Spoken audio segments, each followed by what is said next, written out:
نحمدہ ونصلی ونسلم علی رسولہ الکریم اما بعد۔ آج کا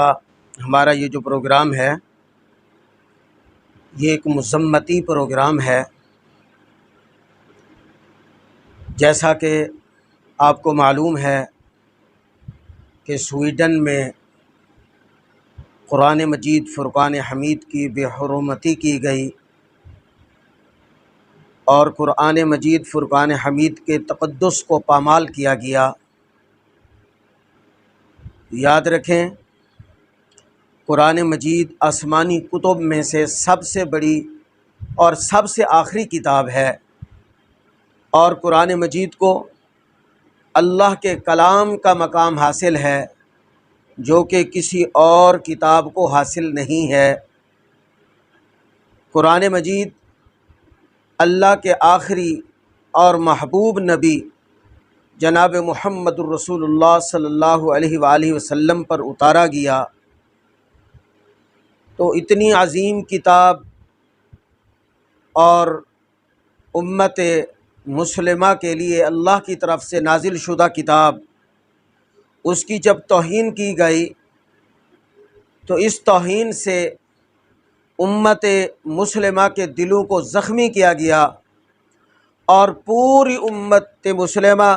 اس حرکت کی وجہ سے مغموم بھی ہے اور سراپا احتجاج بھی ہے۔ ہم سب مسلمان اس واقعہ کی بھرپور مذمت کرتے ہیں،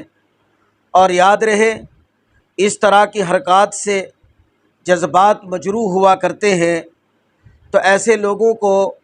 کیفر کردار تک پہنچایا جائے اور حکام بالا یہ احتجاج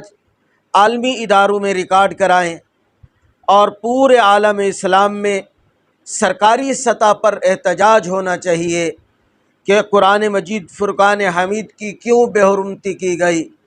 کیوں قرآن مجید کے تقدس کو پامال کیا گیا۔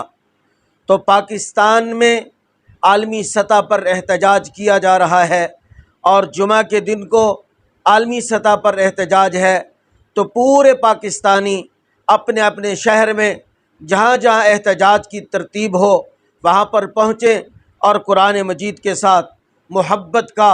اور قرآن مجید کے ساتھ نسبت کا اظہار کریں کہ ہم قرآن مجید کو ماننے والے ہیں، ہم قرآن مجید کو پڑھنے والے ہیں، ہم قرآن مجید پر عمل کرنے والے ہیں، ہم قرآن مجید کے تقدس کو پامال نہیں دیکھنا چاہتے، اور نہ ہی ہم ایسے لوگوں کو جو قرآن مجید کے تقدس کو پامال کریں ہم ان کو آزاد نہیں دیکھنا چاہتے۔ ہم چاہتے ہیں کہ ایسے لوگوں کو کیفر کردار تک پہنچایا جائے، اور ایسے لوگوں کو ایسی سزا دی جائے جو سزا جو ہے آئندہ کے لیے مثال بن جائے۔ کوئی آدمی بھی اس سزا کو دیکھ